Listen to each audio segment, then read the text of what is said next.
everyone, my name is Ronella Hernandez and I'm your host for CryptoTV. I'll be breaking down some of the latest news from the Web3 world, including saying happy birthday to Ethereum. And we look into a supposed rug pull, and as well, we have two special guests joining us on set today, so please stay tuned. Let's get started.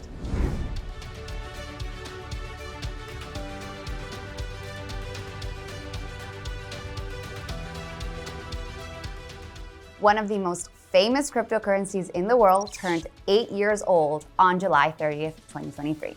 We're talking about Ether, the second largest cryptocurrency by market cap after Bitcoin in the market, better known as the Ethereum blockchain. 8 years of growth have already passed since the Ethereum Foundation first launched the network. Ethereum has given way to revolutionary applications and organizations with the concept of smart contracts that make it possible to trust that funds and personal data can be tracked at all times. It has also made possible the creation of non-fungible tokens, or NFTs, most of which use Ethereum to be generated and then to purchase and sell artwork and digital collectibles. At first, Ethereum was worth 31 cents on the dollar when it first came out on the market, and today it trades around $1,900, just a little bit under right now. And it is the second most popular cryptocurrency after Bitcoin. As of today, the total number of transactions on Ethereum have averaged at more than 2 billion transactions. And there are more than 96 million digital wallets holding some fraction of ETH. Using ETH's birthday as an opportunity to reminisce, Binance CEO Changpeng Zhao posted a tweet on X recounting the time that Ethereum co-founder Vitalik Buterin stayed with him in Tokyo in the months leading up to Ethereum's launch. CZ said that Buterin was talking about ETH non-stop at the time, and he actually lamented not buying Ether at first. He says, "If I had bought ETH then, maybe I wouldn't have had the need or drive to start Binance. Who knows?" Jokes CZ. Now, what I find most interesting about all this is that Ethereum has the same astrological sign as me. We're both Leos, and my birthday's coming up in August, FYI. Something else happened on July 30th that's pretty interesting. Coinbase's new Layer 2 network called Base saw increased activity related to meme coins. Now, we're going to talk about one particular token that was trending on this new chain, which Coinbase launched for developers in July. The token is called BALD. And the entire cryptocurrency community on Twitter, now X, is talking about it. But not for good reasons. Firstly, the token is a possible reference to Coinbase CEO Brian Armstrong's shaved head, aka his bald head.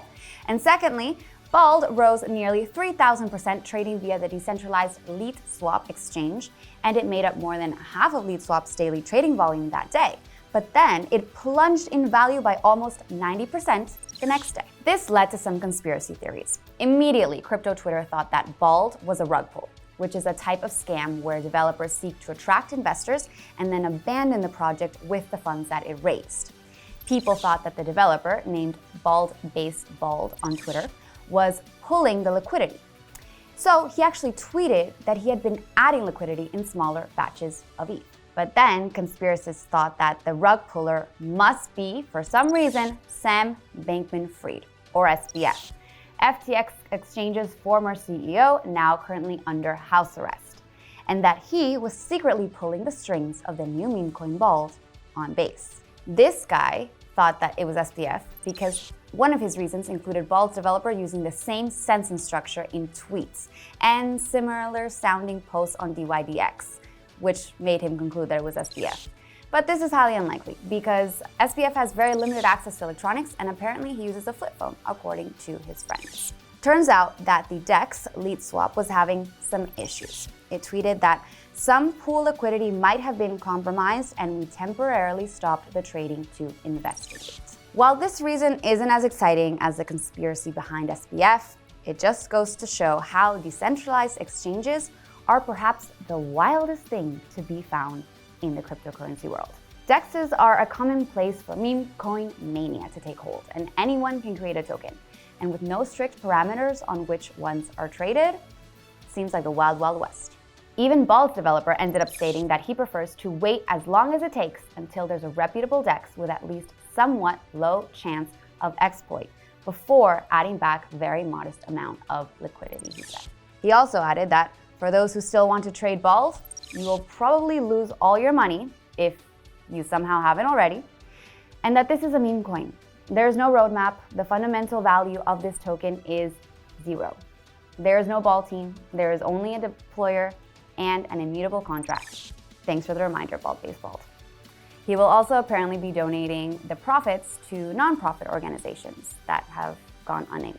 In the month of July, hacks, scams, and rugs were up big. $300 million were lost to exploits, hacks, and scams in July, which is the most in a single month so far this year. The most concerning part for me of all this ball situation was that it was executed on Coinbase's brand new blockchain, Base. And since the US-based crypto exchange is in the middle of a legal war with the SEC, it is likely that the regulator will use this incident as ammo. I actually recently spoke to the head of Base in Paris, France, a few weeks ago in July. While I don't have a statement on this supposed rug pull, here's his more optimistic view on Base. And so really we think about this almost as a next generation app platform, like the iOS App Store or the Play Store. The Coinbase App Store? Not the Coinbase App Store. I'd say it's the App Store of Ethereum. It's the App Store of crypto. And we're building tools in an open, decentralized way that make it easier for developers to build those apps and users to use them. Now, please stay tuned for 2 special guests joining me on CryptoTV today, Alex and Prakash.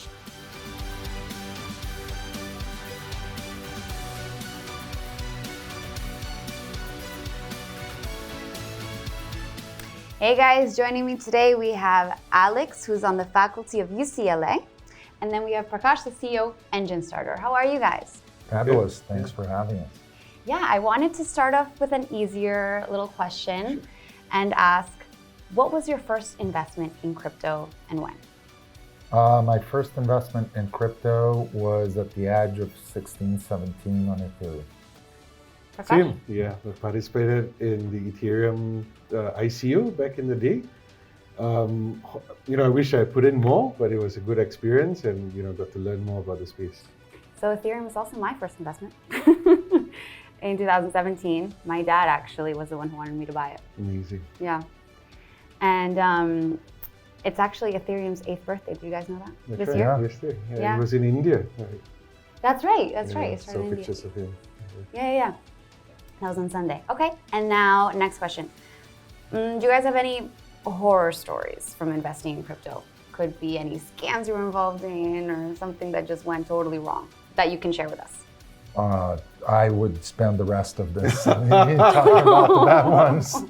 But I don't know. I think that for the time that a lot of the ICOs were raising incredible amount of money without being mildly regulated, you had a lot of rug pulls, right? And then as a kind of a venture investor, you spray and pray, and then sometimes— You spray and pray? You never heard about that? Yeah. You spray and pray, and then whatever doesn't come out of your praise are horror stories. Okay, what about you? Well, coming from Singapore, there are a lot of projects back in 2017, 2018, lots of horror stories, but in most cases we invested, we never got our tokens back.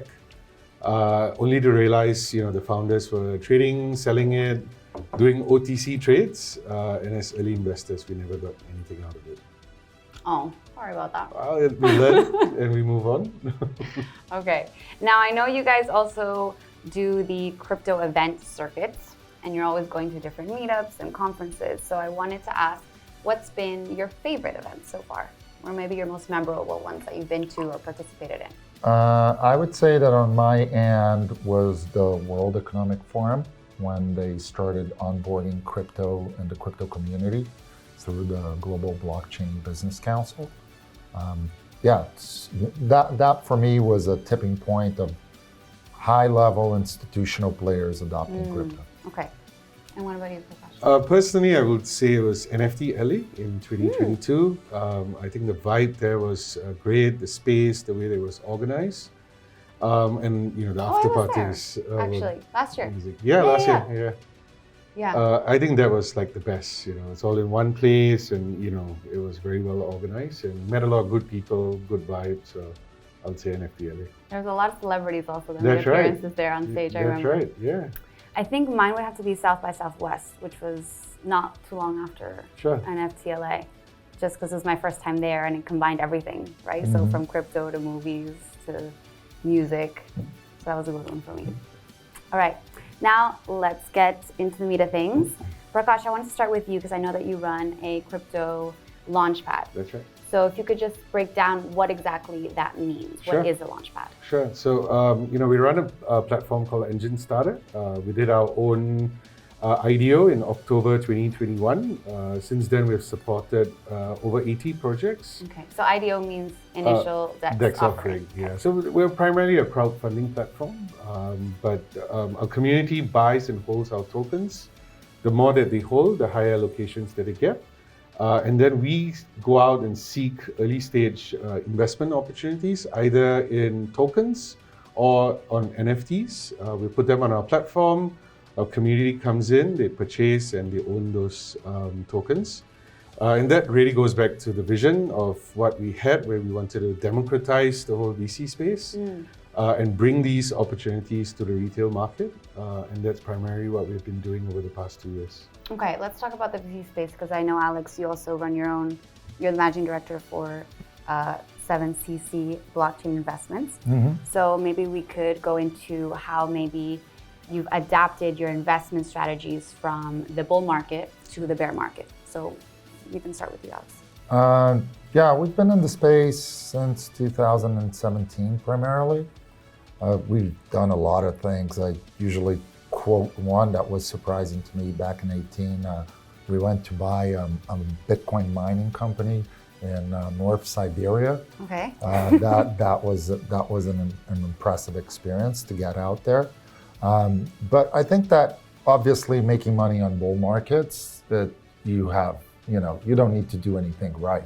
It's kind of like Ethereum and ICOs in 16, 17, you just place the money and collect the gains. I think the challenges in bull markets is basically managing your cash flow and building. In bear markets. In bear markets, I'm sorry. Managing your cash flow and building, or supporting projects that are in the long run building for the bull market. Okay, and what about you, Prakash? Yeah, so we launched in the bull market, and during that period, GameFi and gaming was really hot. And then along the way, we kind of followed certain trends. And I think, in the space that we operate in, it trends very, very quickly. So we got into entertainment, we did a few projects in the metaverse. But I would say since the beginning of this year, it has been a big focus on AI. Most of the projects that have done very well on our platform are incorporating AI into, a business model that they're building on, and that's really helped us stay true during this bear market. But it's still a lot of hype. We still need to work with a lot of these projects to make sure they implement, they execute what they look, they're saying that they're doing, and that's primarily what we're focused on at this point in time. Okay, yeah, I wanted to ask which sectors or verticals you're looking at. So AI is one of them. Which other verticals would you say that you're looking at to invest in at the moment? On our end, we try to look at things that are mainly getting a lot of traction, right? And those today are obviously global climate change impacting models, because if we don't have a planet, it doesn't really matter how much money you have. We look a lot at AI and the crossover between AI and DeFi. Okay, let's get into that sustainability concept, because I know crypto for good is a big topic right now. And Prakash, I know also that Enjinstarter has a lot of sustainability initiatives. Maybe you can go into some of those. Sure. So it all kind of started post FTX. We did a lot of soul searching, and we intensely spoke within the team. And we felt that Web3 needed to have a real world utility, right? So that's primarily the journey that we've taken over the last couple of months. We felt that the blockchain has a key role to play in carbon credits, kind of solving the double counting, providing better data provenance. And that's kind of where we started going a lot more into the impact and sustainability space. Okay. We started doing a lot of roundtables. We have done 2 here in Dubai, and we did one in Singapore. We're doing another one at the later part of August. And that's kind of where we kind of created this think tank of sorts, where we brought industry practitioners, we brought people who are in the field doing all the good work, but not knowing, the opportunities or the purpose of blockchain. And that's primarily how we're kind of building this out. We're looking at launching a regulated launchpad later this year here in Dubai that will be primarily focused on impact and sustainability. Will only be open to accredited investors. Okay.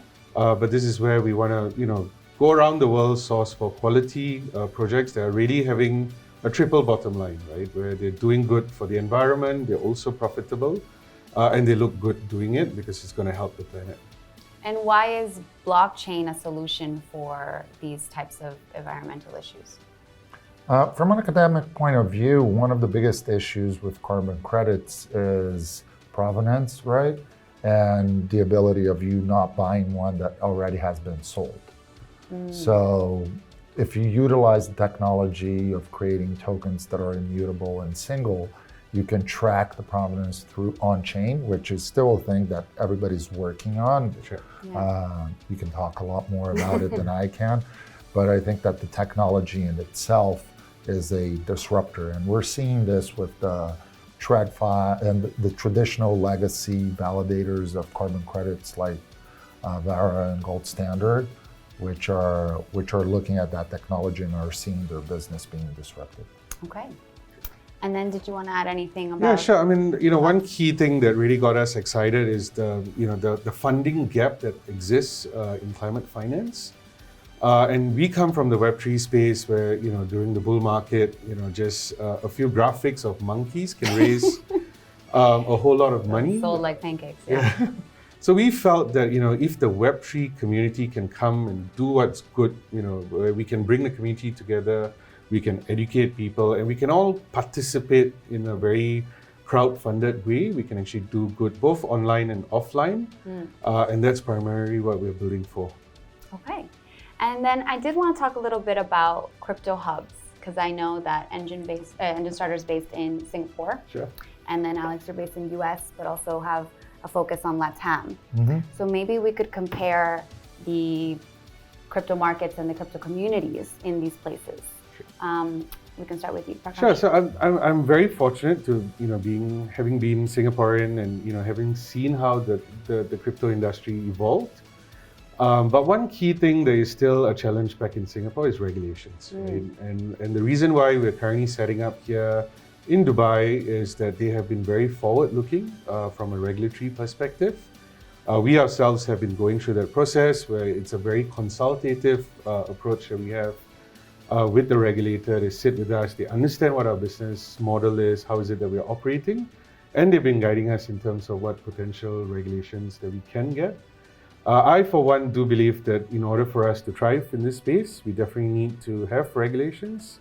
And that will bring a lot more trust into the ecosystem. That will definitely bring in a lot more larger investors. And that's the reason why we're going through this painful but important journey. Are you moving from Singapore or just having bases in both? Well, our operational HQ will continue to be in Singapore, but I think, definitely as we start to meet new talent and, the hunger here to be in the Web3 and the digital asset space is very high. And I think we'll definitely be doubling down. And one of the key things that we have learned in this region is that we need to localize content as much as we can. And that's primarily where we've been building. We've been hiring community managers, we've been hiring brand and marketing folks, because we need to kind of localize things for the region. And it's not going to be a cookie cutter of what we've done in the past and try to bring this into this market. Okay, I see. And now going to the other side of the world, in the Western world, we have the Americas. So Alex, maybe you could talk a little bit about what's going on there, because I know in the US we have horrible regulatory landscape right now. But then in LATAM, for example, there's very high adoption of cryptocurrency. For sure, right? So if you draw a line like right at the edge of San Diego, right? I think that kind of separates both worlds in crypto or in Web3. You're seeing companies like in Mexico Bitso being like one of the biggest wires of money from Mexico to the US back and forth via crypto projects. Our focus is mainly in Brazil because of it being the largest economy and being very friendly from a regulatory point of view. Last year, both the president, the central bank, and the Securities Exchange Commission came together to create a regulatory framework. And then Brazil is releasing its CBDC at the beginning of next year. Right. So we're seeing a lot of the banks. I think that's a good thing, CBDC. Well, CBDCs are good. currency. Yeah, well, CBDCs from an academic point of view go against a lot of like the decentralization point of view, right? But I don't think you can live in a world where you don't have TradFi or an evolution of TradFi. Our thesis, both at the university and at the firm, was always that either TradFi adopts crypto, or it's going to continually to be something that people like us that like frontier technologies are into, but it won't reach the masses. Yeah, and it seems to be heading that way, I think, with BlackRock and Invesco and all those big companies going in. For sure. Yeah. And then I also did want to touch, Prakash, because I know that Palau is also trying to become crypto. Maybe you can talk a little bit about that. Sure. So Palau is a small ocean state in the Pacific. They have a small population of 20,000, but they're really, really very motivated towards being a blockchain hub. I think the first thing that they introduced was known as a digital residency. Which really got us very. What does that mean exactly, a digital residency? Yeah, so basically what it allows is if you actually go through a process of KYCing and going through a process of validation, you're actually given a digital residency. So very similar to what Estonia did in the early days of the startup world. They're now attracting digital nomads and also attracting people who are excited to be in the blockchain space, and that's one key thing that we've seen. I've met the president in the 3 visits that I've been there, and they're very, very excited to actually. So we're doing an event in the later part of August. It's called the Palau Blockchain Summit. We've got friends from all around the world who are actually coming together to kind of co-create, right? So everyone's bringing in their expertise, their experience, and we're looking at kind of how can those technologies now help a small ocean state, kind of build this big vision that they have for themselves. And we're going to be building this together. It's such a tiny country, though. It is, yeah. It's kind of random, I feel like. So the land size is equivalent to Singapore, but their ocean size that they have is about the size of France. And that kind of allows them to actually explore things like blue carbon credits, which they're really excited about. And they've in the past, survived on tourism, which has generated revenue for the country, but also destroyed the environment. But now they're moving towards ecotourism. They're encouraging people to come, enjoy the nature, but also do good and plant some corals and do some good at the same time. Interesting. Did you know about the developments in Palau? Not about blockchain, but Palau is certainly like a surf destination as well. It is, yeah. It is. All right, maybe one day I'll make it out there. You should. And then we're running out of time, so final thoughts, guys. I wanted to hear from you about maybe your prognosis for maybe the rest of the year in the market when it comes to investments. I think that we're going to see a major wave coming to Dubai of startups, entrepreneurs, investors. That's one of the things that I'm focusing on here because one, Dubai is a global center like Singapore, like New York, like Miami, but with a very friendly regulatory environment, right?